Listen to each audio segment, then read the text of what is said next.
Hey there, internet friends, and welcome to That D Plus Show.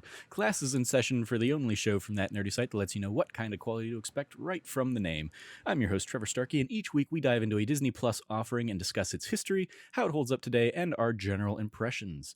This show is made possible entirely by the support of our patrons over at patreon.com/thatnerdysite. So if you like the show and you can support us over there, we would definitely appreciate it. But if you can't, no big deal. The fact that you're listening is awesome. And of course, we would love it if you like, subscribe, rate, review, and share the podcast with your friends. Joining me this week, we have Cameron Abbott back. How you doing, Cam? Hey, what's going on, nerds? What is going on? So, as I was saying just before we started recording to Cam, this is a fun little series. Today is all going to be about D2 The Mighty Ducks, aka the Mighty Ducks sequel, Mighty Ducks 2. That naming convention was always weird. You had the Mighty Ducks, then D2 The Mighty Ducks, and then D3 The Mighty Ducks. I don't know if that's like a hockey naming convention kind of thing. Nope. That's just, they were just weird and they didn't want to call it. It was the 90s. The Mighty Ducks 2. It was the 90s, man. There you go. But so we had originally on the first Mighty Ducks episode, it was me and Cam talking about the Game Changers series, the first episode of that. And then Logan was inspired from that to want to talk about the first movie last week. And then the original plan this week was going to be to talk about D2 with everybody, kind of bring all three of us together and talk about the Mighty Ducks. Because I think this is probably the one we all know the best from our childhood, just because it had that like iconic, us versus Iceland rivalry and the Goodwill Games and all that stuff. And certainly I think a more colorful cast of kids with the introduction of the new ducks that come into this one. But unfortunately, Logan was unable to make it. He had to back out kind of a little last minute for some health stuff that he's working on. So it is just me and Cam again. But at this point, we're probably going to finish out next week, just basically turn April into Mighty Ducks month here. And we'll do D3 next week, where hopefully the three of us can all come together for that one. But let us talk about D2 The Mighty Ducks. So yeah, I kind of already went into why we picked it. It was just kind of a natural like evolution as we continue on in our Mighty Ducks chat. So real quick there, am I miscategorizing things for you, Cam, or would you say this is the most iconic of the Mighty Ducks movies? I would say yes, but also to the detriment of the series. Oh, okay. How so? I believe this is by far like the weakest Mighty Ducks film narratively. Okay. As well as like kind of this film. I did not remember it as Trevor, the rose tinted glasses came off. That's fair. There's a lot in this one as I was kind of like watching it and taking notes where I was like, oh, this is highlighting just a lot of things in the series for me are just all jumbled together. Or I did not remember changes that are clearly happening. Like I did not remember Jan, for example, at all. I like when we saw Hans from the first movie, it was weird like doing this show with that, because seeing that he wasn't in D2 but then came back for D3, I was like, well, I feel like he was a presence in all of them. What's going on? And so when Jan shows up to start this one out, I was like, oh, okay. I apparently just had those two. I just completely thought those two were the same character in my head growing up, or like it was just old. So did I. Vaguely European guy, basically. Well, it's like Scandinavian dude, yeah, who runs the hockey shop. Exactly. And for us to find out that not only is Hans not in this one, Hans has a brother. Yeah. Named Jans. Yeah, who was not introduced at all in the last movie. It's just pure convenience that he's here. Although he does come up. It wasn't in the episode that we had watched for Game Changers, but Jan in particular has been name checked in the Game Changers. I don't know if you've kept watching the show, but basically, it's on. I have a lot of shows to watch. Yeah, I want to say in like the third episode of the Game Changers series, there's like a big kind of like, let's fill you in on Gordon's backstory of basically what led him to being, angry, no hockey kind of guy, as he's starting to warm up to the kids. And he talks about how, kind of like the events of these movies. And then he talks about kind of what happened in between, one of the events of which was Jan left him the ice palace that he has in that series. So, so apparently, yes. Future spoilers, as we touched on last week, one of the key plot points of D3 is Han's passing, and so at some point after D3, Jan apparently also passes on, and their affinity for Gordon kept him kind of in their hearts. But yeah, like all of that. If you had if we had talked about this, a month ago, I would have just thought I would have just thought Han was the same guy throughout. Yeah. What? What a racket! What an absolute racket you have! You have a like the Ice Palace as like the venue. Yeah. And then you also own the store that supplies people with the goods to go to the Ice Palace. Yeah.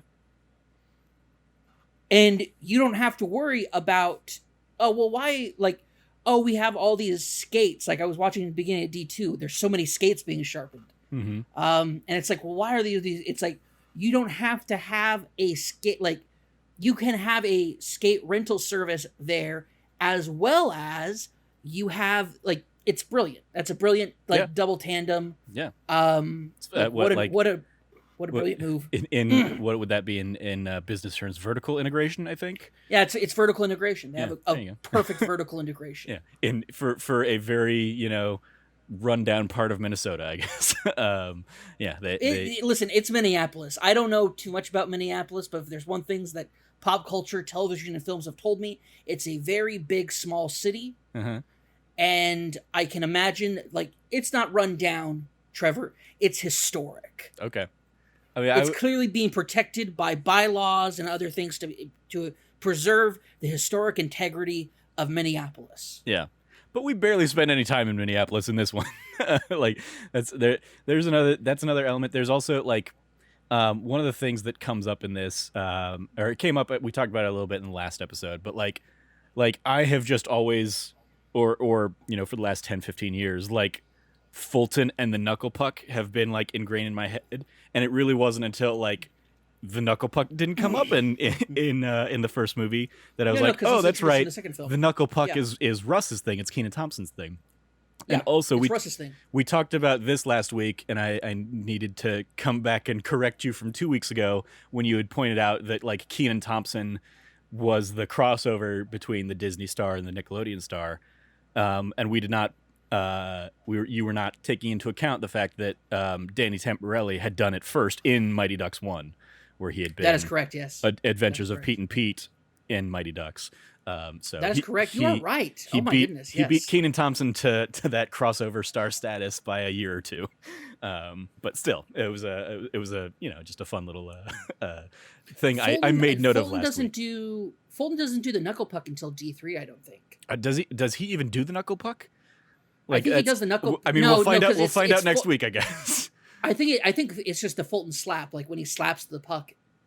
And so hard it will leave a bruised imprint in your palm if you catch it. Yeah, that's it's a health hazard to catch his pucks. Yeah, it's and so that's just kind of again so many of these movies blurred together and started wiring the memories in my mind in those kinds of small ways where it's I was misassociating certain moves with certain characters or just completely forgetting which characters were in what and all that stuff. But it's certainly fun revisiting the series, and I look forward to seeing D3 next week, which is certainly the one I've watched the least because I was probably I was growing out of the Disney movies live action phase in 1996 when that movie came out. I was already 11 by that time, so but it's certainly one that I just doesn't remember. I don't remember as fondly as these first two. But we'll see.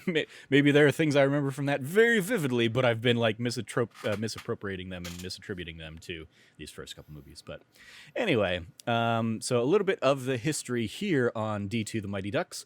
Originally released March 25th, 1994, less than 2 years after the first movie there, which had come out, I believe, in October of 92, because they were really just it was enough of a hit that they wanted to churn out another one real quick, and then spoilers, the next one comes out, I believe, 96. So they really just kind of every 2 years they cranked out a quick Mighty Ducks. Other notable releases here of the time, there wasn't too much in March of 94 that caught my eye. One was The Chase, and I honestly don't even remember why I pulled The Chase in. It had somebody Who's on in there it? that I didn't. I don't even remember. Like I pulled this document together a couple days ago, and I pulled The Chase for somebody, but I don't remember who it was for. So let me real quick IMDb that. The Chase. 1994. It was that's why, because it's Charlie Sheen. Oh, okay. So Wait, between is that the one with Charlie Sheen and it's who else Charlie is in that Sheen with him? and Christy Swanson and Henry Rollins. So I've actually this is that one. There's a incredible deep cut that really is only for you and me. Nabashin posted a video, I don't know, 6 months ago or something like that. That was like him coming on the internet, and it's like Charlie Sheen coming out of a car, and he gets like yelled at by Henry Rollins, and then gunned down. Nabashin posted some kind of video like memifying his character into the Charlie Sheen character, and I'm just now seeing that is apparently from The Chase, is what Nabashin was Oh, there you go. referencing there. Okay. Well, there you go. Because the third credited person on here is Henry Rollins as Officer Dobbs. So looks like it was basically Charlie Sheen in a car chase. So I pulled that in because one of the other movies here released at this time was Major League 2, another Charlie Sheen vehicle. So March 94 was a big month for the Sheen Estevez family at the box office. It was, wasn't it? You had Major League 2 came out a week after this one, March 30th, 1994. And somewhere in the middle there, you had Naked Gun 33 1/3, The Final Insult. Kind of I believe the last iteration of that classic Leslie Nielsen series came out March 18th. So that was March 94 in movies. The runtime here, 1 hour and 44 minutes. I think that's right. I don't remember if I updated that or not, but that's either the runtime for this one or for the first one, whichever. In the Disney live action timeline, you had, prior to this, we had Iron Will that came out January 14th, 1994, which is one of those, I want to say, like Iditarod type of movies, if I'm remembering the like box art movie on that one. Yes, it's because Iron Will came out around the same time. Like, yeah, because here we go, same year. White Fang 2, Myth of the White Wolf. Yeah. So it was Iron Will. With the man? I mean, The 90s was like the era of white people in snow. Yes. You had Blank Check on February 11th, 1994, which is a fun, iconic movie of my childhood. You had this one, D2 Mighty Ducks, coming out again March 25th. White Fang 2, Myth of the White Wolf, as you mentioned there, April 15th, 1994, which is one of those like that I feel like had to have been a straight like live action to DVD iteration, because I do not remember that at all. Hidden in this timeline that I pulled in here, not live action, but June 15th is when The Lion King came out, so that was basically the big movie for Disney that year. And then lastly, rounding out kind of the sports little bit of stuff here, a movie that Logan and I referenced last week, Angels in the Outfield, came out July 15th, 1994. The roll call, who's who in the film. Sam Wiseman takes over directing duties for this one. Prior to this, he'd really been largely a TV director, having done notably 57 episodes of Family Ties. And then he didn't really do too much after this. He went on to direct George of the Jungle, and that was about it from what I recognized on his IMDb profile. Stephen Brill, still the writer on this one, as we've touched on in the past, having written the entire Mighty Ducks trilogy originally, as well as Heavyweights, the movie Ready to Rumble, which came up last week. Logan is apparently a huge fan of Ready to Rumble, Cam, so I think at some point we're all going to have to do some sort of Ready to Rumble thing. Obviously not a Disney Plus thing, but like maybe we'll have a weird that's not a D plus movie, sure. Episode of That Nerdy Site Show where we just sit down and watch Ready to Rumble and talk about it. And he'd also done Little Nicky. Starring, I kind of broke this one out into 3 buckets. We've got the adults, we've got the returning kids, and we've got the new kids.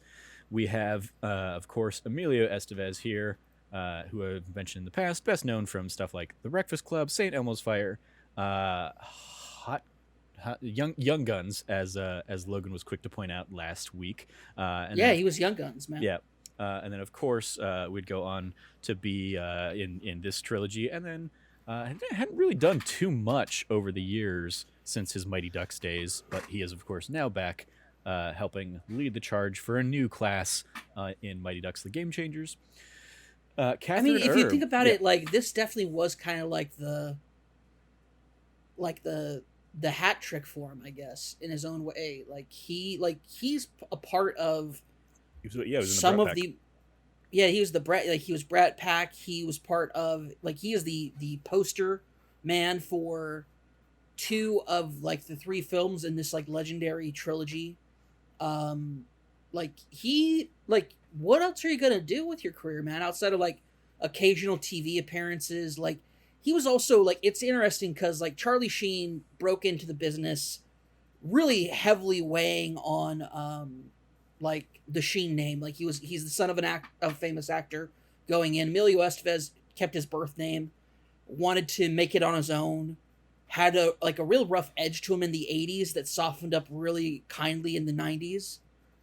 I don't know, like I feel like if you've done it all, you've done it all, right? Yeah, I mean he also, it's weird to think about, because it actually, it's weird in this context because the franchise is still going on, but he is also a weird uncredited cameo in the original Mission Impossible movie with Tom Cruise. Oh yeah. Which I believe is also 96. So like right around the time of D3, basically does that little thing in Mission Impossible. And here we are all these years later. Mission Impossible 8, I think, just got delayed or something like that. So, yep. Hooray. He is a quintessential figure of like the 80s and 90s. Yep. And it's you look at people who were in his same position going into the aughts, and they just did terrible films. And I think he just dodged some major bullets by just being like, I'm Gooch. Yeah, I mean, I would not have been surprised if he had gone the same kind of route as Charlie Sheen, in that, like, cash in on that name and just do a big popular sitcom like he did obviously with 2.5 Men for a number of years, for Tiger Blood and all that shit. But yeah. Moving on, we have a whole new cast of adults. Nobody else returning from the first movie. We have Catherine Erb coming in as new romantic interest here, playing Miss Michelle Mckay, who, like, immediately I was like, Catherine Erb, Eames from Law and Order: Criminal Intent? She was in this? And then, yep, that's... Hold on a minute, dude. He was married to Paula Abdul? Emilio Estevez? Yeah. Yeah, I did. I saw that I saw that somewhere in what I was looking up. Yeah. 2 years. Didn't pull that in for trivia, but yeah, I did see that, and I was like, oh, that's there's an interesting thing. Neat.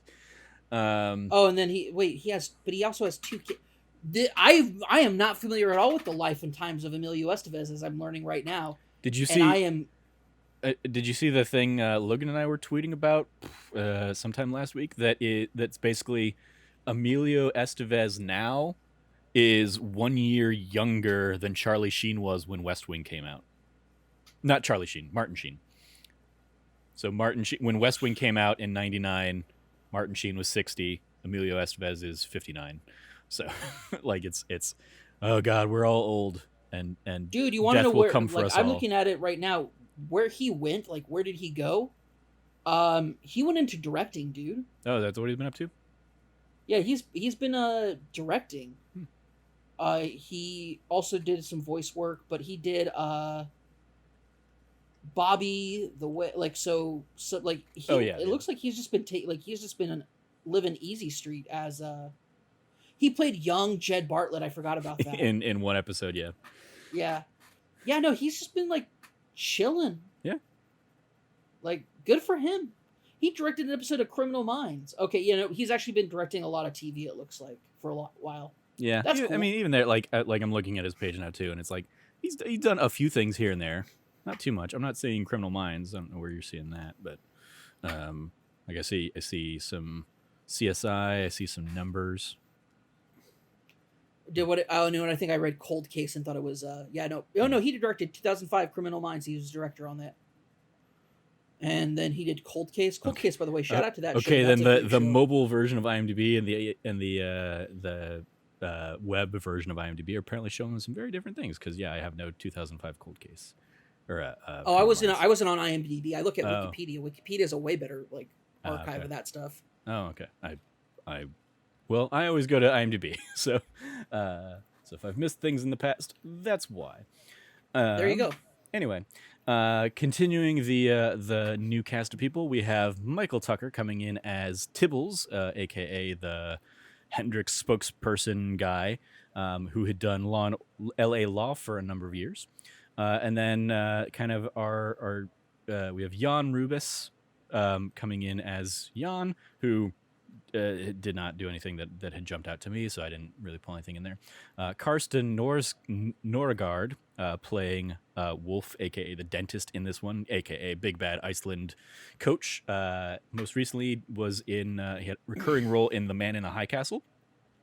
And Maria Ellingswin playing Maria here is basically like a Icelandic actress who has done a handful of other things with a whole bunch of Icelandic titles that I could not begin to pronounce. As for returning kids, we have Joshua Jackson once again as Charlie Conway, of course, who we touched on last week. Best known as for his roles as Pacey on Dawson's Creek, as well as Peter Bishop in Fringe. We have Eldon Henson, aka Fulton Reed, who, of course, known to a lot of people as Foggy Nelson from the Daredevil and Netflix shows. Sean Weiss as Goldberg, having done a handful of episodes of Pee-wee's Playhouse prior to this. Also did the Mighty Ducks trilogy and the movie Heavyweights. Matt Doherty returns as Les Averman, who was one of the kids in Home Alone, as well as a kid in So I Married an Axe Murderer, and then would go on to do D2 and D3, or the Mighty Ducks trilogy. A lot of this I just copied from last week. Brandon Quinton Adams plays Jesse Hall, who completely abandons and forgets about his brother Terry Hall from last week's episode. He had also done The Sandlot at this point, and I pulled this in last week, and you'll appreciate it too, I believe, Cameron. He is Rai in Kingdom Hearts 2, who is one of Cypher's buddies, and basically Raijin from Final Fantasy VIII. He's Raijin. Okay. Yep. He voiced Rai in Twilight Town in Kingdom Hearts 2. And then also I you may have seen me tweet about it, so it might have been spoiled for you. But did you know that Guy and Fulton were brothers? Wait, what? So Eldon Henson plays Fulton Reed. Garrett Ratliff Henson plays Guy Germain. And this was one of the little bits of trivia last week, is that they're brothers. They're IRL, in real life brothers. And in particular, Eldon Henson had to go by a different name and dye his hair to get cast as Fulton. But yeah, they're brothers. And yeah, blew my mind that that those two actors are brothers, having really known them so primarily from this. Never even would have put together. But Garrett Ratliff Henson there, returning as Guy, having done, as I said last week, the 1990 abysmal Captain America movie, as well as The Adventures of Huck Finn and Casper. Marguerite Moreau playing Connie, had also, of course, grown up to be Katie in the Wet Hot American Summer movie and then now subsequent series. And the last, rounding out our squad of returning kids, we have Vincent LaRusso, a.k.a. Adam Banks, who really has only done some minor miscellaneous roles outside of the Mighty Ducks series. So we have joining the kids, the new Ducks this time around, we have Colm Jacobson, now Colm Jacobson Durstein, playing Julie. She had done Rookie of the Year prior to this, and then she, of course, would come back and be in D3. She was also in Men in Black 2, and she had an uncredited role in Chef, the Jon Favreau movie from almost a decade ago now. Aaron Lohr, playing Portman here, had previously, prior to this, done Newsies. Also, of note, he was in a Goofy movie, which is the very first episode of That D Plus show. Any guesses as to who he was in a Goofy movie, Cam? I don't think I'd brought it up back then at this time. No, who is he? He's the singing voice for Max. Oh, Yeah. well, You that have makes sense. Jason Yeah, Marsden 'cause, I mean, playing Max's like voice for the non-singing stuff, and then switches into Aaron Lore here for the singing stuff. Aaron Lord, like in Newsies, he's crutchy, isn't he? I don't think he's crutchy. He was. I don't remember who it was. It was more of a rough sounding name, I want to say. Aaron Lord. He is one of the other ones I've pulled in here though. Is he was in the movie version of Rent as Steve, who is, if I recall correctly, He's married to Idina Menzel. Really?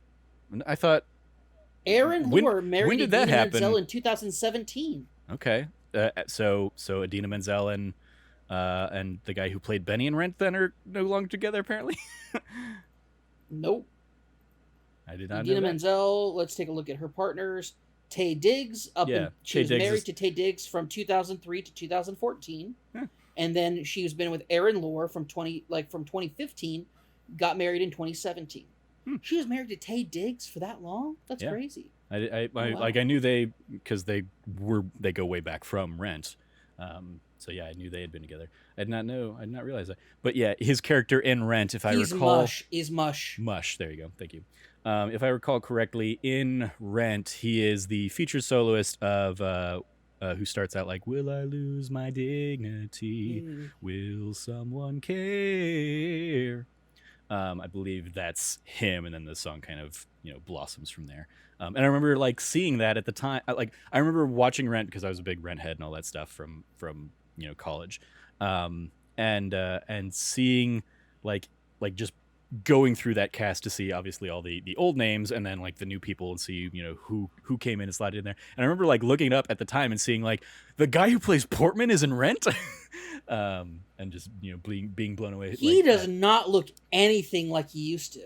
I think he does a little bit, just a tad, but man, he is like aged up, like for real. I mean, one of the little bits of trivia I think I pulled in, I don't know if I pulled it into trivia, but I pulled it into my notes. I thought he was crutchy because I was confusing him for Ty O'Neill, who plays Dwayne. Never mind. Oh, there you go. So yeah, because Ty O'Neill kind of looks like crutchy. That's why. Yeah. So Portman he turned 18 the week after this movie came out. So he because there's a line in the movie that's like, is he a teenager? And yes, he was 17 basically at the time of filming, I believe. So he was just very, very big for his age, I guess. Anyway, a couple other another notable credit that I wanted to pull in here. He's also in Jack and Daxter, the Precursor Legacy. And admittedly, I'd pulled this one in specifically for Logan, but he is the uncredited voice of Jack in the Precursor Legacy. I don't know if he continued on with the rest of the series. I mean, he did not. He's not credited in the other games, but that jumped out at me. And given that I know Logan very much loves the Precursor Legacy, I wanted to, or Jack and Daxter in whole. Wanted to give him that little tip of the hat. As you kind of just touched on, Ty O'Neill here playing Dwayne. Did not do too much else outside of this. He, of course, would come back for D3 later, and then he's in Wild Wild West as an uncredited living portrait, and that was about it. That was like the only other thing I really of note that I saw on his IMDb. Kenan Thompson. Wild Wild West really killed Western stuff for a while, so I don't blame him. A little bit. Kenan Thompson, of course, Russ. We've touched on him in the past, having previously done All That. Kenan Kel Goodburger, and of course now as the longest-running cast member of Saturday Night Live. Mike Vitar playing Luis here, kind of rounding out making the Sandlot relationship go full circle, because Terry, aka Brandon Quentin Adams, had gone from Mighty Ducks over to Sandlot, and now Mike Vitar went from Sandlot and became a Duck. And then he also would go on to do, of course, D3, and I think that was about it in his kind of lineage as well. And then rounding out the new Ducks, you have Justin Wong playing Kenny Wu, who really only did D3 after this. I think I don't think there was anything else of note on his IMDb either. A little bit of trivia for you. We have This one of course is like the epitome of 80s and 90s kind of thing. Initially, Russia was considered as playing the role of the antagonists in the film, but given the relationships between the U.S. and Russia had improved at the time of filming, the writers elected to use Iceland in the role instead. Because of those notoriously frosty relations we have with Iceland, of course. Oh no, I just assumed it was because of like Iceland is known, like Scandinavian countries are known for producing some incredible hockey players. I mean, sure. One of the things that I didn't pull it in here in trivia, but like Iceland had not created a whole bunch of like MVP, like NHL MVPs, despite them saying like that the Wolf was an MVP or something like that in the NHL. They don't say he was an MVP. They specifically say he was like a detriment to the NHL. I'm saying like it was a trivia thing in there. Like Iceland is not known for providing all-star elite NHL players. No, was basically the core of the trivia. Yeah, no, that would be like Eastern Europe, Russia, Canada for sure, 100%. Yeah. Like Canada probably per capita like of players that enter the NHL probably produces like the best NHL players. Which is why it's so funny why in Game Changers the kid from Toronto sucks. Yeah. Like that's the joke, is that like the one kid from Canada sucks at hockey. It's like perfect. Yeah, that's okay. So yeah, so throughout, here's the trivia that I'm alluding to. Throughout the film, Iceland is referred to as a powerhouse and led by their NHL veteran coach. However, Iceland has never produced an NHL player. Neither has Trinidad and Tobago. Shocking. However, Italy has had 3 NHL players, and Germany has produced 33 as of 2020, including the current NHL MVP, Leon Draisaitl. Dreistel? I don't know. What Scandinavian players? I thought. Anyway, it's fine. I'm wrong on that one. That's fair. Yeah. Anyway, Maria Ellingson, the actress who played the Iceland trainer, was in fact born in Reykjavik, Iceland, and taught the actors playing the Icelandic hockey team how to speak her native tongue. So she was training them, just more off screen. Karsten Norghard, who played the Wolf, the dentist Stanson, based his character's looks and personality on those of NBA head coach Pat Riley. Yep. And then I love these. the curled paper, the like, yep. Yeah, 100%, definitely Pat Riley. In real life, Scott White, who plays Gunnar Stahl, is an avid hockey enthusiast. That was trivia bit 1. And then trivia bit right underneath it in IMDb is, "You lost it for yourself" is Scott White's, aka Gunnar Stahl's, favorite line. And those 2 trivia beats together tell me that Scott White has an IMDb pro page and went in and added those trivia bits. Obviously I don't know that for sure, but that's definitely my takeaway from seeing those little bits of trivia about this, not even tertiary character in this film. Yeah, that was like, I have to admit that for a character we hadn't seen that entire film until the very end, for them to be like, this is the top scorer of the entire tournament, like, it's like he is name checked throughout, like especially the first time they play together. You hear Gunnar a lot, or you hear Gunnar Stahl or something like that. Gunnar Stahl. But yeah, but like he's not blonde, like, we don't have a relationship with him until the end. Yeah, the blonde kid's the one who has like that antagonistic relationship. Yeah, and that it is the blonde kid. Gunnar Stahl's not the short-haired blonde kid who... No, he's long-haired blonde kid. Yeah, he's long-haired blonde kid. Who like talks back to the coach at the end of the game and gives Julia... I know that. I'm referring to... Yeah, it says good, like that raw sexual tension in that moment. Yes. Yeah. Familiar with that. Was that like 5-year-old Cameron's first time picking up that like feelings like what sexual tension was like on the screen for the first time? Maybe. Perhaps. It's difficult to say. But I will say that I was referring to the kid who uses his... who whacks Adam? Like busts Adam, but he's like 2 minutes well worth it or whatever. That guy. Yeah, 2 minutes well worth it. He's the guy who is also like antagonizing Ken, and he's the asshole on the other team. Yeah. He's their enforcer. He's their Portman, their Fulton. Yeah. I have no idea what that guy's name is. Anyway, and then I pulled in a few bits of trivia here that all tie into they all fall under the bucket of breaking the rules trivia. And that is Coach Bombay switches his goalies in the final shootout, which isn't allowed unless there's an injury. So that one moment that the cat gets to show what she's made of after a whole, tournament of sitting on the bench, like, couldn't actually happen in the real series unless Goldberg had been hurt. Also breaking the rules, during the championship game, Russ Tyler's goal wouldn't have counted. A youth player cannot remove his helmet and play the puck. It is an automatic whistle. So the big reveal that he's not actually Goldberg would have gotten him sent to the box.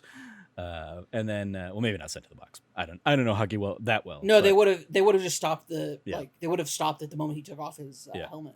And then, here's that kid that we're talking about. Twice in the film, Sanderson is the kid's name, uses his stick as a weapon and effectively slices at Banks' arm, once breaking it and trying it again in the final game. Not only would he be kicked out of the game that the assaults occur in, but in reality he would be dismissed from the games and the coach would be investigated for criminal charges, namely assault with intent to injure and knowingly being complicit in said charge. I was like, all right. Yeah.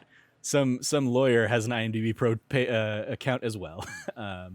Anyway, so with all of that out of the way, let's dive into the movie itself. How does it hold up, Cam, for you? You kind of mentioned at the beginning that the rose-tinted glasses had come off. So what did you think of this, revisiting it all these years later? Poorly. Yeah, this film is 90s. If you had made a film now and just shoved it full of 90s nostalgia, it would be this film. It is Mighty Ducks is a great, original is a phenomenal film that it feels at home in its Minneapolis setting. It, the way that it plays with, northern mid-America, Americana, that whole situation with D1 is fantastic. D2 is it's Rodeo Drive. No, that's Rodeo Drive. Yeah, no, I could read the sign Rodeo Drive. It's the Beverly Hillbillies, which they mention. They kind of throw that reference in there. Yeah, there's that. There's the quintessential 90s teenagers being perverts. And to be fair, one of my notes is the model being a pervert back winking at the kids. I'm like, all right. Yeah, oh yeah. Somebody call the police on that lady. Yeah, seriously, super messed up. But also weird name drop Aaron spelling. Yeah. Uncle Aaron, and then that's the only Aaron that exists in this town. So of course we gotta take these guys there. Yes, this kid and his 3 very diverse friends are clearly all nephews of Aaron Spelling. What? Oh no, there was that. I mean, there's a lot of things about that, about just the film itself. Bombay, his dark transformation and then redemption, and all of a sudden being friendly with the tutor, Miss Mckay. Yeah. And then all of a sudden just being kisses her on the cheek, thanks. When did this relationship start? That's exactly. Excuse me, sir. I made that same note of kiss on the cheek is a little much there for what you guys have had going on. You've known each other for a few weeks. This isn't a close friend of yours, sir. This is a work colleague. Yeah. That kiss on the cheek was it was like they had envisioned him only having one romantic subplot. And so they basically just copied. Or they basically said, "Oh well, he's not with the Iceland person anymore, so now he's with her. So we can just kind of pick up that relationship where that one left off." But no, you didn't have ice cream with Miss Mckay. Stop that. You didn't have ice cream with Miss Mckay, but also he had ice cream with a woman he had a meet cute with. It's not even that and that's the thing that breaks the kids. They're like, "We can't believe you, coach." It was. So you went on a date with a hot blonde from Iceland. So that moment, enemy, is so such a copy paste. This movie, I would say to I think maybe one of your points is this movie very much feels I think in recent years, it seems like The Hangover 2 is probably the most egregious example of this, of just like they took the framework of the original movie and just kind of like copied and pasted it into into a script writing program, and then just kind of like changed some of the details. And that sequence where like Fulton and Portman see him canoodling with the ice person is just basically like taking the scene of him talking to the coach and the realization that he used to be a hawk from the first movie and introducing it as, okay, here's a reason for the kids to not trust the coach again. So he has to like regain their trust and, bring the team back together. Because very much the plot of both movies is, Gordon, gets the team together, loses them, then has to like work to get them back, and then they overcome their enemy team, and in each of those like they lose terribly to the enemy team and then like refine what makes them special and then end up winning at the end. It's very much that's what I had in mind when I went into like the Karate Kid 2. And so when the Karate Kid 2 is not that at all, it just goes in a completely different direction. It's like, okay, this really ends up weirdly subverting expectations. Whereas like this very much feels like, okay, we're going to make a sequel. We're going to churn it out in a couple years. So we're going to make it bigger, better. We're going to make it, instead of just being within the Minnesota region, we're going to make it a national event. And so we're going to bring in a handful of kids from Texas and Maine and Florida, and basically like, reach out to all corners of the country. And then we're going to go from there, and that's going to be the new team. So and we're going to make it, an international tournament instead of like a state championship or something like that. So it's basically just like, okay, do everything from the first movie, but like a step bigger, which is going to make it weird when they don't do that for the third movie. But yeah, they totally skew that for the third film. But I'll go back to it. I will say, like, there's a couple of things. One, like, I don't know, like, there's a lot of things that like I look back on and I think to myself, this is 100% a feel good movie. Mm-hmm. This is not a like cohesive. Like the first film might even have that, but like that plot premise and like that setup. But like there's a far more like Bombay's journey in like gaining the kids, losing the kids, gaining the kids' trust back, is a much more like in-depth thing, because the entire film of the first film starts off with him having to coach them. Like he's a big shot lawyer and he has to coach these kids because he got a DUI. Yeah. Versus he already has the trust of these kids. Also, I feel so bad because at the beginning of the film they name dropped Charlie's mom. Mm-hmm. And it's like ever since Charlie's mom got remarried, he's been spending most of his time here. Yeah. The way that he's like latched on to Coach Bombay so hard, it's like, Charlie, is everything okay at home? Charlie, is everything okay at home? Like, is it safe there? Is it like... I appreciate that's where you went with it. I just kept it incredibly surface level of like, they've mentioned that she's remarried, so she's not going to be the love interest in this one, so Gordon can go off and pursue somebody else, and that's why we're not going to see her. and because she does come back briefly in D3, but yeah, it's one of those like it very much struck me like in the same way that like Hans is written out as visiting family, for whatever reason the actor didn't come back and do the role, because you absolutely like could have just taken Jan out and just made that the Hans thing, and it would have been the exact same character, the exact same I thought it's role. because the actor, because isn't the actor like he died, like Hans dies in the third film. He dies in the third film, but he's in the third film before he dies. Like I'm like looking at IMDb, I don't think that actor has passed away yet. He doesn't have Oh geez, okay, never mind then. A dead like I'm pretty sure he's fine, and he was still doing stuff long after Mighty Ducks. So like yeah, he just didn't come back for this movie. Scheduling didn't work out or something like that. Yeah, something and like so that. they were like, okay, or well, knows, he could have. we mom, still need that role, so let's been just give him a twin brother or whatever. Maybe not twin, but brother, let's give him a brother and do that.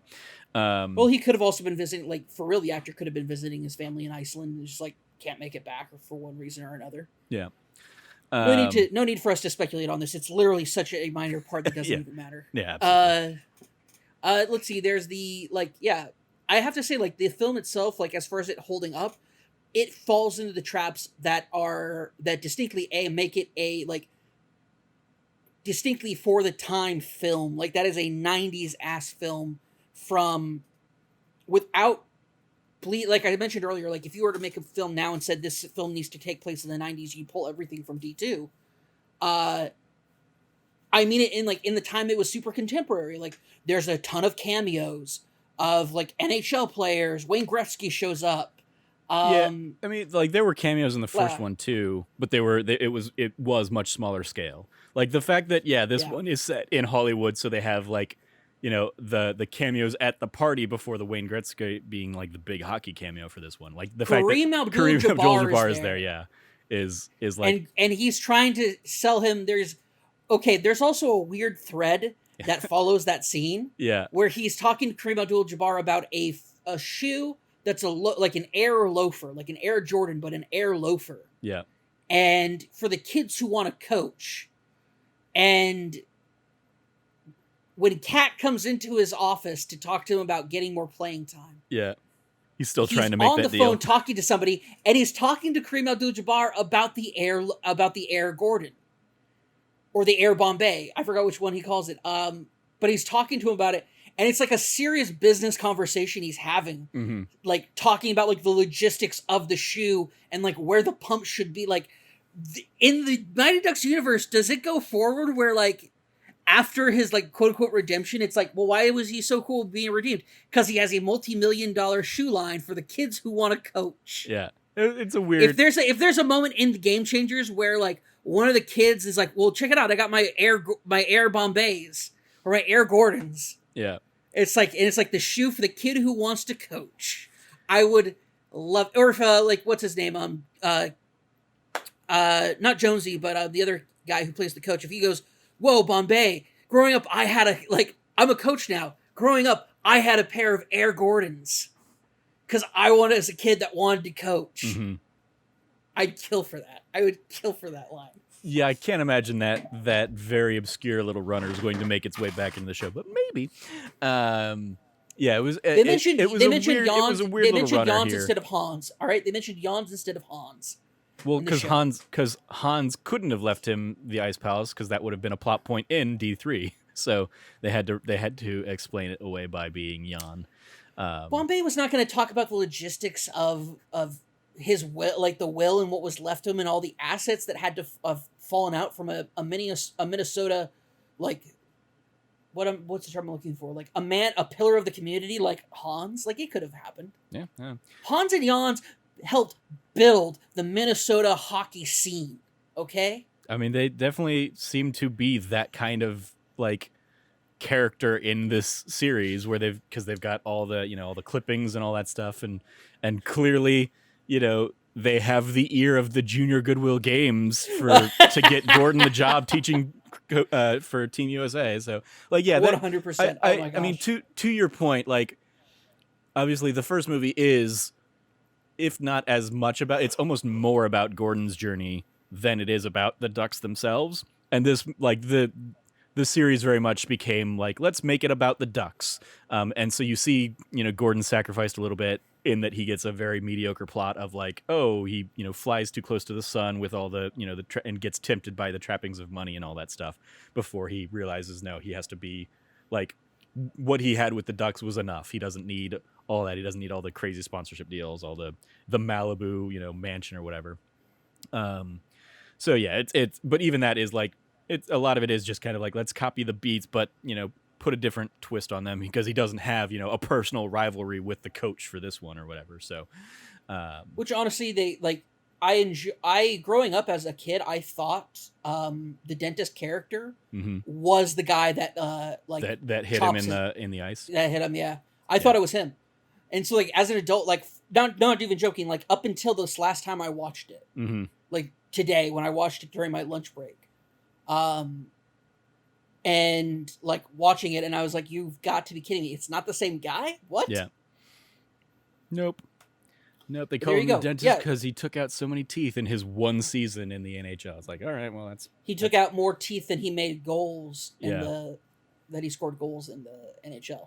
One of my the NHL ran him out, which is actually a commentary on goons getting run. And like, there's a mention. He even mentions, "You guys are a bunch of goons." Like, I'm like, first off, Bombay, you have two, like, your two goons looked at each other when he said that. Like, Mhm. aren't we supposed to be goons? You have two enforcers. Like, that's what they're there for. Yeah. Like, That's and well, I so, mean, as he yeah, says, like, that's not how the Ducks play, and he's like, that's how you're gonna have to play because that's how everybody plays. So, like, yeah. and to be fair, yeah, Portman was, or not Portman, Fulton was kind of always the goon role, but he definitely amps it up with the introduction of the Bash Brothers in this one. But even that, like, the Bash Brothers is something Which is that's the so highlight of the, yeah, there, that's the highlight of this film. yeah, it was such a ubiquitous thing of like the Bash Brothers that I like when they weren't in the first movie. I was like, oh, that's right. They like that comes later, I guess. Yep, they have to establish Fulton as a dominant powerhouse in the first film. Yep. And then when he meets his match and his equal in the second film, they go through, do we just become best friends? Mm-hmm. And then rock out to hockey sticks. My brother and I used to refer to ourselves as the Bash Brothers. There you go. No joke. I was Fulton. He was Portman. Okay. Which he wanted to be Portman because Portman was more handsome and had a tattoo. Okay. Cool. Yeah, it's and like Fulton, I too have ended up being an old fat man. One of my gripes of a movie that I touched on last week was I thought it had too many kids, too many characters, and I think we kind of see the movie recognizing that in that it doesn't bring back Peter, Carp, Tammy, Tommy, or Terry. And again, Terry is the most egregious one of those because like that's the little brother of one of the other kids, and there's just no mention made of why that kid isn't coming to Anaheim for this. He just completely gone. But it's talking about something missing in the middle of the film. When Connie and Jesse, not Connie and is it Jesse? Yeah, Connie and Jesse, right? Where they're like about to kiss at the beginning of this film, and Connie they have like a romance. And Guy, yeah. Yeah, Connie and Guy. That's right, Guy. And apparently halfway through the film, it's totally forgotten, and all of a sudden, Dwayne becomes her love interest. That was a weird thing of like because even that's like he's not really a love interest, like he's maybe smitten with her, and goes to save her with his lasso or whatever. But yeah, it's a weird thing. We touched on it last week, in that like halfway through the Guy film. and Connie are like seemingly in a relationship throughout the whole series, but it's like such an afterthought. Like there's not ever really much time put onto it in the first movie or in this movie yet. But yeah, the introduction of it is like them about to kiss at the beginning of this one. But I was gonna say, by the way, he has like the most not even 90s. He's like way ahead of his time with his outfit. Like he's like 2000s proto hipster level of like swag in the beginning of the film. Okay, I couldn't like the I couldn't place scarf, what he's wearing hat, at all. So the whole shebang. I saw that, I was like, shoot, that's something I would have loved to have like worn in high school. I will take your word for it. But I do appreciate so as I kind of touched on in last week's episode, like there were so many kids that like the main ones had something to do, but then like there was a whole bunch of kind of just like filling out the bench, in that like I couldn't really point to like key moments that the other ones, especially like the ones that basically don't make the cut for a return, and so I appreciate that while ultimately this movie basically just adds a new kid, like they kind of like balance it out by adding the new 5 Ducks, and then they add Russell on top of that, so they end up with like net +1 basically. But I appreciate that in the introduction of the new kids, they basically each get their own little introduction sequence, so we know, okay, this is their thing. We know Dwayne is the cowboy and crazy puck handler. We know Julie is the better Goldberg, but for some reason Goldberg still gets in there because Bombay is sexist. We know we know Portman, who will go on to be one of the Bash Brothers. We know Luis can't stop, but he's really, really fast. And then Kenny Wu basically just replaces the Tammy and Tommy figure skating dynamic from the first movie. So I appreciate that like they all get their thing, so I can point to each of the kids now and say, oh, that's that kid's one defining trait really, in a way that I couldn't for a couple of the kids from the first movie. So I think it does, a better job with that. Any favorite moments or scenes or anything you want to pull out? Let's see. I mentioned Bash Brothers already, which is a phenomenal like cornerstone of like 90s culture that continues on far past this one. Mm-hmm. Yeah, outside of that, I'd have to say that I think the biggest thing that I would take away from this film is that it struggles a lot with its transitions of like reasonable transitions of why things happen, why things occur.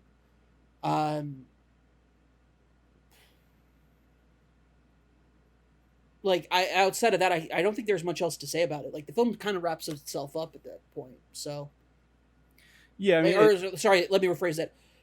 Like conversation about this film kind of wraps up around the point we made fun of the Goodwill Winter Games. We made fun of the like all the dumb '90s stuff. We made fun of or not made fun of, but we pointed out like the weird like the weird character arcs in this film. So I don't really see much else going on for this. I mean, so one thing I would really highlight, and I think it probably also in part ties into like trying to, for the second movie, make it less of a regional Minnesota thing and more of like a, hey, you might not ice skate, but maybe you played, street hockey or something like that. So we get like a lot of street hockey sequences in this. In particular, I really enjoy the, like, it's a bit of a, a cliche or trope from some of these kinds of movies, but like the Team USA going and kind of the Russ's like crew of kids kind of teaching them how to play the game, teaching them how to play as a team and all that stuff. I appreciate that. And then that coming full circle with the like those kids being at the final game against Iceland and like being super excited to see, and like the one being like when Kenny Wu does the stick gloves shirt sequence, the kid being like, I taught him. Like I love that little dynamic that kind of humbles the kids in the same way that like Gordon needed to be humbled. Like, yeah, there's one thing you guys are Team USA, but like you're getting your butts handed to you when you shouldn't necessarily, and so like another team, like another group of kids could just kind of show them up. Really reinforces they need to come together.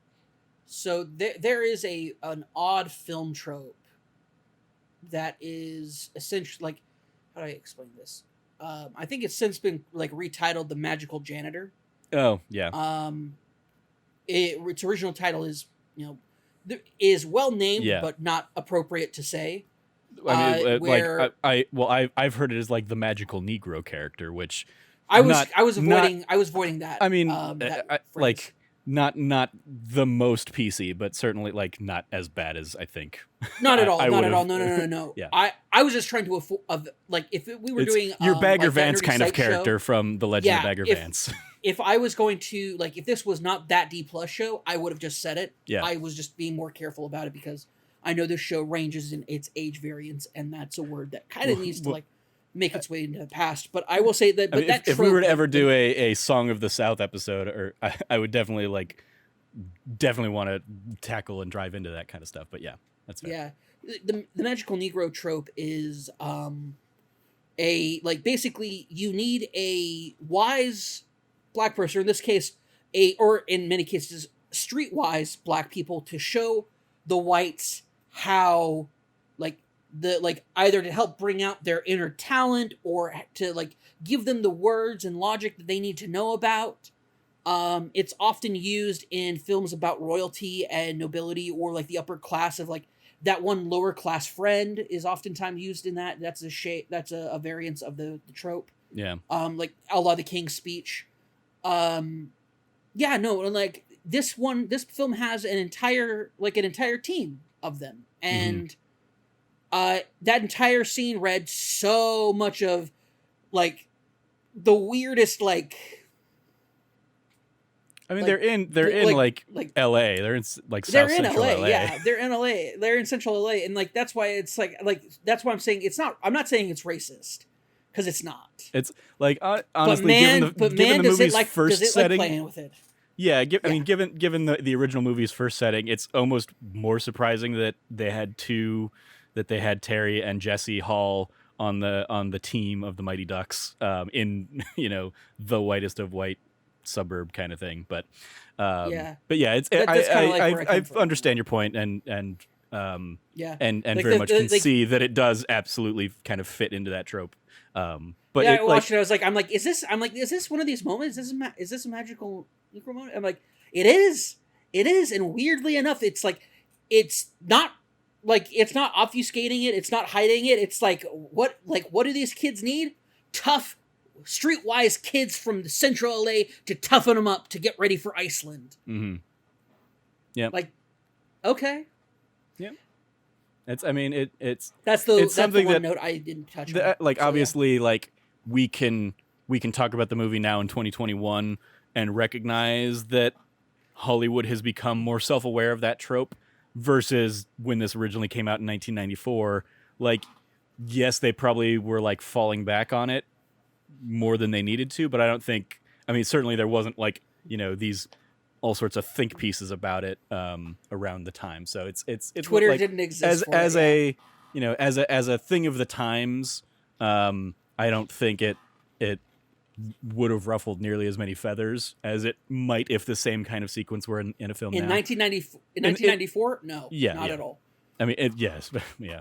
But yeah, I mean, like, it is interesting going back and watching movies of, older eras and seeing those kinds of archetypes, or the fridging the girlfriend kinds of like plots and stuff like that.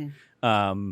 And just being like, oh yeah, like these, like, when Hollywood is or has been dominated by, white writers for so long, as many art forms have been dominated by, white culture for so long, they don't even recognize when they're kind of almost devaluing or dehumanizing, black characters or other characters.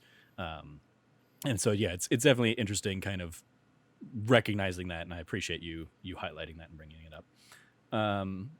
Yeah, I almost forgot about it. I was like, I feel like we're missing something that yeah, I took note of. It's one of those, like, talk about. Yeah, that is, again, kind of, if you're copying and pasting the plot of the first movie, that is basically the detention scene that brings the kids back together before they're ready to go back and play the game. I'm trying to think if there was anything else I wanted to highlight. Yeah, no, I think I think I kind of like touched on some of the other stuff, but like, yeah, the when Gaffney, I think, appropriately comes in and says like, hey, coach, like, when you, like, I came here from like my team in Bangor, Maine to show the world what I can do. When are you gonna let me play? When we've seen kind of Goldberg like be fine, but he's Goldberg. Like, I feel like she is, especially because she is introduced as like such a great goalie, the fact that like he never gives her a shot or lets her do anything is like, it's extra more problematic, I think, again, now in looking back at it in 2021, because I look at it and he, like, she goes in, as you said, he's kind of he's more focused on trying to get his loafers done, but she basically goes in and says, hey, like when am I going to get to show my shot? And my note here, because he's like, he's on a hot streak, I gotta keep him in as long as we're doing well. I basically made the note, USA beat Italy by 11 goals, and Bombay didn't let Gaffney play for any of that. Fuck that. Yeah. That is 100% sexism. If you're up by like 5 goals, you can absolutely put your second string team in there and just kind of let them get some time on the ice, as opposed to going through an entire double elimination tournament and only using her. Yeah, there's a bit where she gets put out there and then immediately gets like taken off the ice for, slapping, a guy in the face or whatever.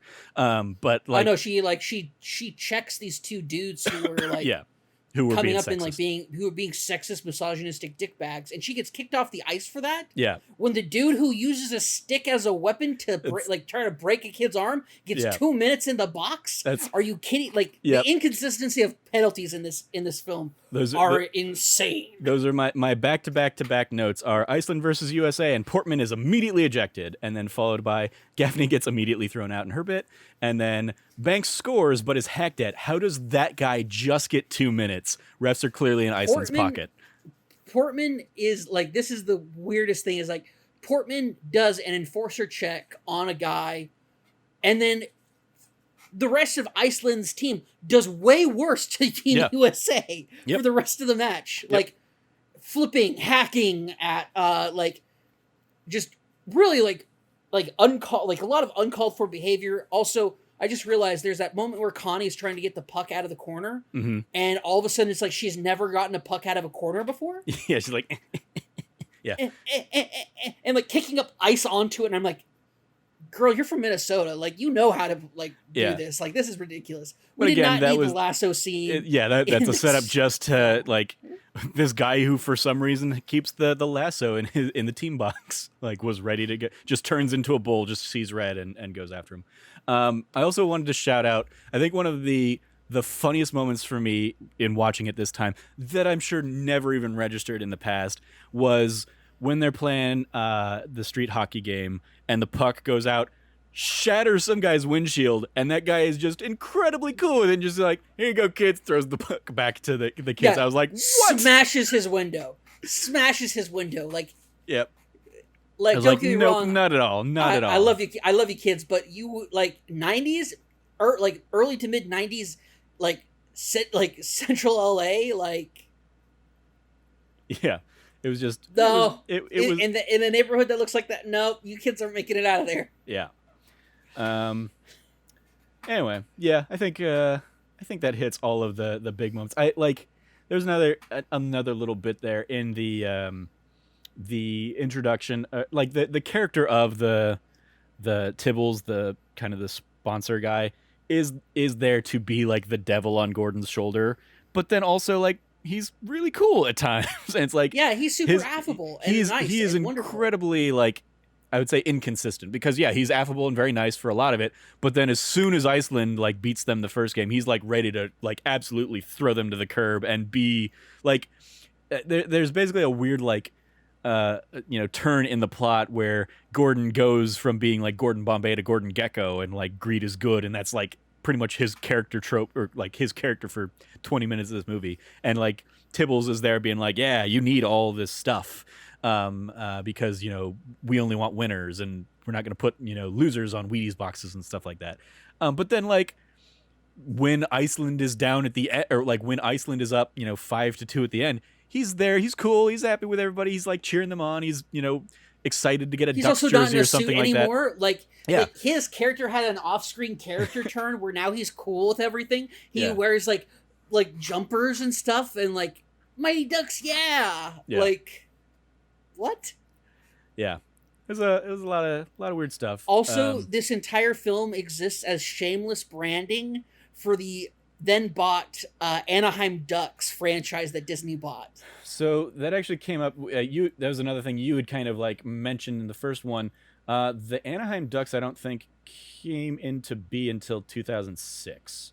What? No, that's not right. The Anaheim Ducks had to exist before then. I mean, I pulled that up as a bit of trivia from the last episode, which I unfortunately completely copied over for this doc, so I don't have that trivia easily accessible and ready to pull from. But yeah, I'm pretty sure the Anaheim Ducks were bought, and like they became the Anaheim Ducks in 2000 or in 96, I believe, and then rebranded. Like they started out as the Mighty Ducks, and then they dropped Mighty somewhere down the line in like 2005, 2006 or something like that, I want to say. So the club was founded in 1993 by the Walt Disney Company as the Mighty Ducks of Anaheim, a name based on the 1992 film The Mighty Ducks. Disney sold the franchise in 2005 to Henry and Susan Samuel, who, along with then general manager Brian Burke, changed the name of the team to the Anaheim Ducks before the 2006-07 season. So the team has existed, the club has existed since 1993. Okay, well then IMDb lied to me again on last week's episode, so apologies. I'm telling you, skip ID. I mean, it is like it's basically a Wikipedia, but for this. So yeah, the trivia from last week's episode was when the Anaheim Mighty Ducks were added. Oh, maybe this is what I was just thinking. So maybe I just conflated this. It said when the Anaheim Mighty Ducks were added as an expansion team to the National Hockey League, they were named after the movie because the team was owned by Disney. However, prior to the 2005-2006 NHL season, the Ducks dropped Mighty. So I guess, yeah. Even last week, I probably. I was bringing it up in the context of, the Ducks came about as a result of the first movie. But yeah, they clearly have the rebranding of the new Ducks logo in this film. Is the Mighty Ducks of Anaheim's Yeah. logo. Yep. Or the original logo anyway. Yep. Yeah, 100%. Like, this entire film is like nothing but a vehicle to sell Mighty Ducks of Anaheim. Which again is, I mean, to again the like bringing it out to Anaheim and setting it there for the Junior Goodwill Games and you know, setting, you know, LA sequences. Of course, the movie is directly targeting the LA audience, the LA Anaheim crowd, to basically say like, hey, look at all these things you recognize. Now come watch our team play hockey. Hockey, guys, hockey's cool. Everybody loves hockey. Yeah. So there you go. Well, cool. Then I guess we can just kind of wrap up here with the report card. Let's go ahead and grade the movie from A+ to F. Where do you want to give this one? Where do you want to grade this one, Cam? I mean, this is a C+ for me. Oh, okay. That's on the very low side of things for you, I think. Yep, it is. I rarely ever go this low. Just this was my favorite film of the franchise. And just like the realization of like a lot of the film's flaws, a lot of its problems have made me like, from beginning to end, I'm like, this film is, I don't feel like it's a needless cash grab, but man, does it feel like a cash grab to me. Mm-hmm. Which, you know, all films are, especially sequels definitely are. Yeah. But it just felt like there is like D1 has, I feel like, a lot of grit and soul to it that makes it a special film. And there's something about D3 that also similarly has some like something to say about, and I think it might just go into like kind of the social commentary that both D1 and D3 have about like, you know, family and prosperity and the purpose of youth sports that felt phoned in for this one. It felt very like, it just didn't feel as, I don't know, I guess at the end of the day, I just feel like it just doesn't feel as authentic as the first film does. To the, kind of like the first film, I think, is a spectacular example of a like great sports story being told in a film. Mm-hmm. And this feels like the comic book version of that. And it sucks because I love all the, like, there's so many cool things about these new characters that they introduce, but when you really boil them down, they're one note. Oh yeah, I mean, like, Cat, all Cat the is characters the are girl. very one note. Yeah. Cat is the girl. You know, one kid can't stop. One kid is a figure skater, but he's small. One kid is a cowboy. Another kid is like basically Chicago's version of Fulton, which is great. But like it never gets further deeper than that. I think D3 does an amazing job of going deeper with some of these characters. And D1, I think, is just such a great establishing film for this franchise and this universe. I think D2 just really stands out as being a, like, this film feels as fake as the Goodwill, like the Goodwill Youth, or the Youth Goodwill Winter Games, or whatever. The Junior Goodwill Games. The Junior Goodwill Games, yeah. About as fake as that. Like, yeah.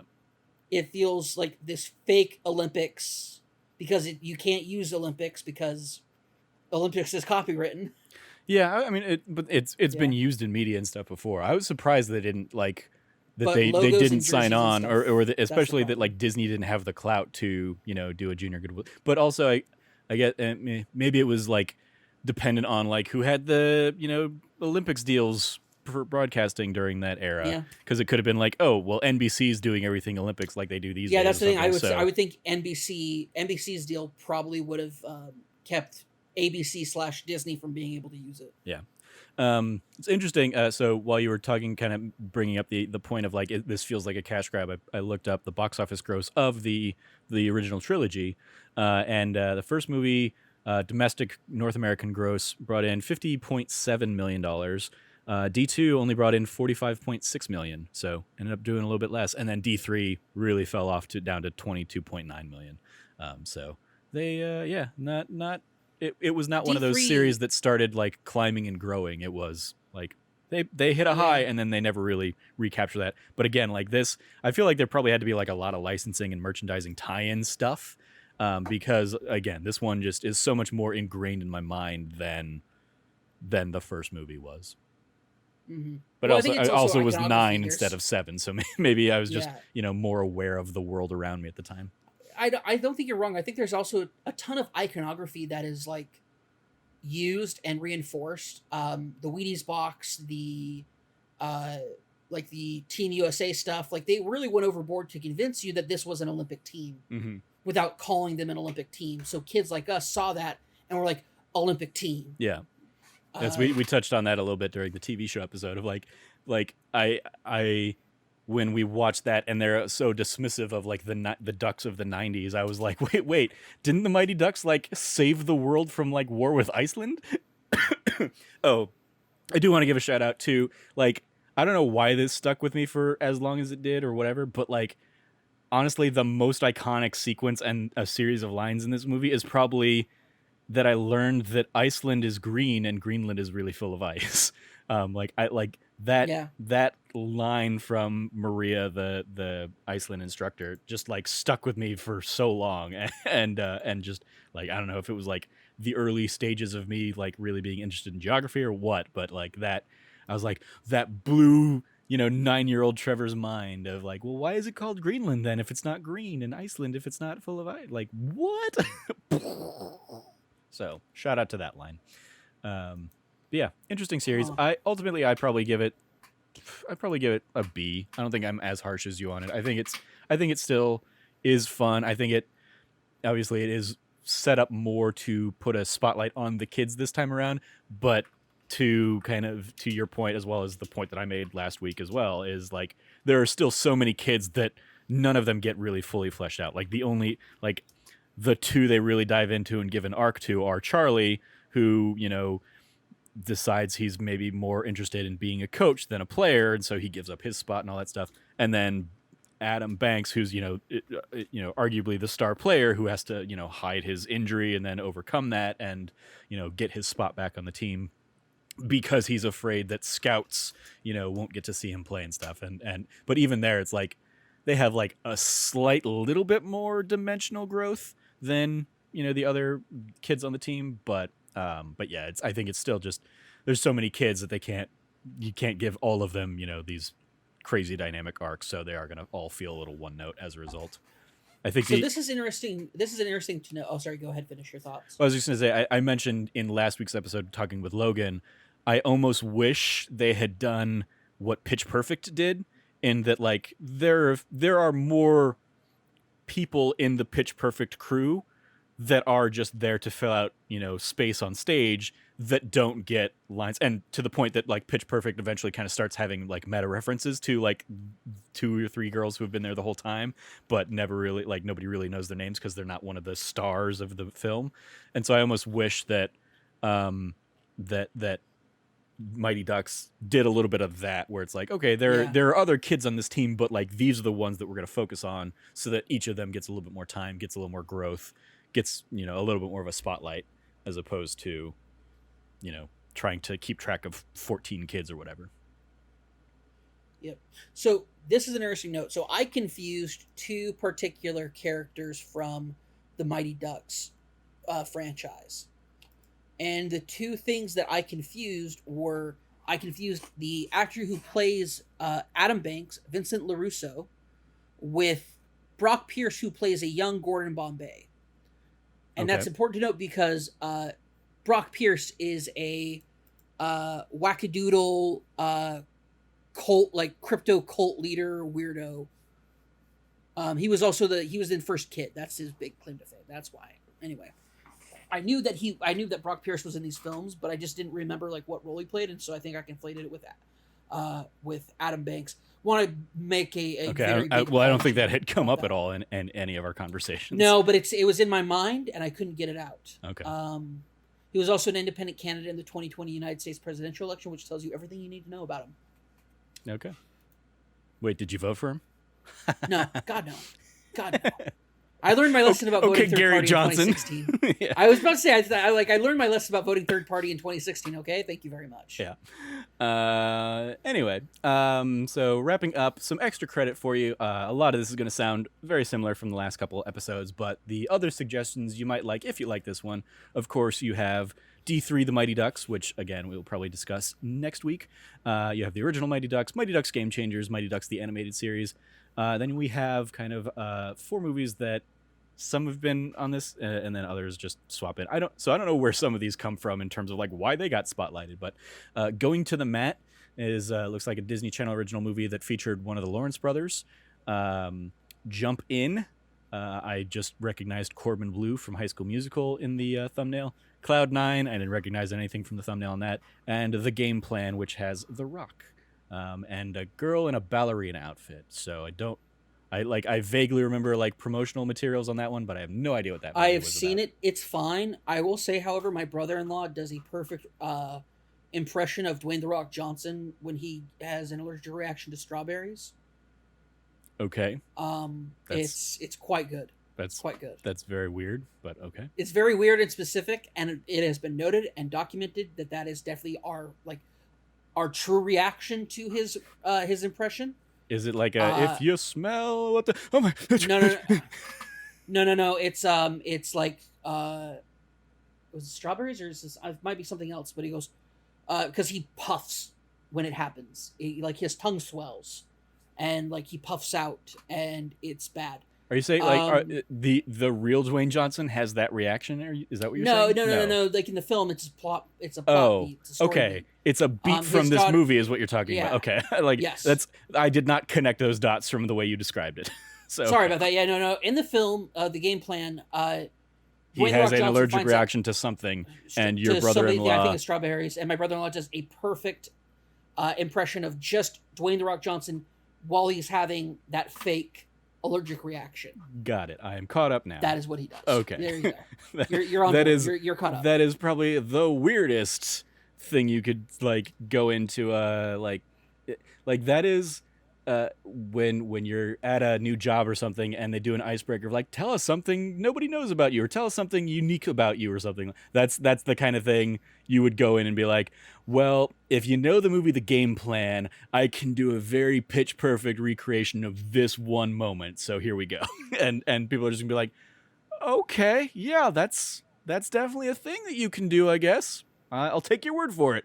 Moving on, John. What's your special talent? Congrats to your brother-in-law for this weird little thing that he can do. This is the thing he does. Well, that is going to do it for this episode of That D Plus Show. Thank you, Cam, for joining me to talk about D2 The Mighty Ducks. I'm sorry it has tainted this movie for you, going back and revisiting it all these years later. It's not tainted. It's just like it's in its proper place as the worst of the D of the. I know I say that, but like I haven't watched D3 yet, so that who knows? There you go. Yeah, it could be worse. It'd be interesting. Hopefully, we can get everybody together, you, me, and Logan, for D3 next week. And I'm sure if we do, we'll have a little bit of Logan's kind of catch-up thoughts on what he thought of D2 in that one. But until spoilers, he's probably going to love it. Probably. It's pro-America. He's very hype about that kind of stuff. You can follow Cameron at Rev Cabot. Anything you want to give a shout out to, give some love to, Cam? Yeah, will the video be out by the time this podcast goes up? Okay, this will go up an hour after the video you're about to speak of. Yeah, so this will be the first time I talk about it publicly. Which does remind me, I can't do the thing I normally do of like early post this one, but that's fine. This won't go up on to our like patron early subscribers. Oh no, whoever listens to it at 3 a.m. Yeah, nobody does. I'm pretty sure like my mom is the only one that might, but she does not. So I think we're in the clear on that. So I had a special opportunity to get early access to Emily is Away 3, which is the final part of a tremendous trilogy of games by Kyle Seeley, who's an independent game developer, buddy of ours, supporter of That Nerdy Site, as well as just an overall cool guy. And really, it's a true triumph of his storytelling abilities. And I was lucky enough to get early access to it. I played through it in 5 different parts, And the first part will be live. If you're listening to this, it's live now over at youtube.com/thatnerdysite. I had a tremendous time making it. It's a wonderful like playthrough of a game that I think is truly special, and there's quite a bit of humor in it. So I hope you enjoy that. So I'm going to give my shout out to some self promotion, some shameless shameless self promotion there. Yeah, you can follow me at Trevor J. Stark, and definitely check out Cameron's Let's Play, part 1 of his presumably 5-part series on the game. I watched it as I was like prepping it and getting it uploaded and everything, and it's definitely a fun little trip back in time for Cam. Apologies if you live in Syria, Iran, North Korea, or Cuba. There is about 17 seconds in the video that got copyright blocked, and so YouTube will not be showing it in those countries. So if you're one of our listeners, I guess now's the time to get one of those VPN platforms and pretend you're from somewhere else. Unless you live in North Korea, don't put yourself at risk. I mean, yeah. If you listen to us in North Korea, I mean, like, God bless you. I am so sorry for whatever you might be going through in your day-to-day. But yeah, that was just the interesting, like, YouTube kicking back the copyright claim, being like, "Hey, it's not going to be seen in these countries," and like, you know, murder's row of Axis powers there. So, apologies if that affects you, but otherwise, enjoy that video. Or you can enjoy, I did a full Let's Play of Emily is Away 2 that you can also find out on the channel right now on the youtube.com/thatnerdysite, as Cameron said, where I played through that game for the first time with Logan joining in and kind of watching me play and kind of chatting with me about it as we kind of went through and made the decision. So that's another fun Let's Play that's up on the site, which also potentially got copyright dinged. I ended up just removing the audio from that chunk of the video. But the moral of the story is Atlantic Records sucks, and they're jerks on YouTube, and will do what they can to block your stuff because they were the causes of both of these issues. Anyway, you can follow all of us over at That Nerdy Site and all the latest from us over there. If you liked what you heard, once again, please like, rate, review, subscribe, share the podcast with your friends, and all that fun stuff.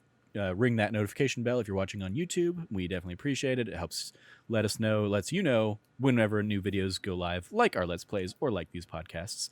And if you do feel so inclined, as always, you can help support us on Patreon at patreon.com/thatnerdysite.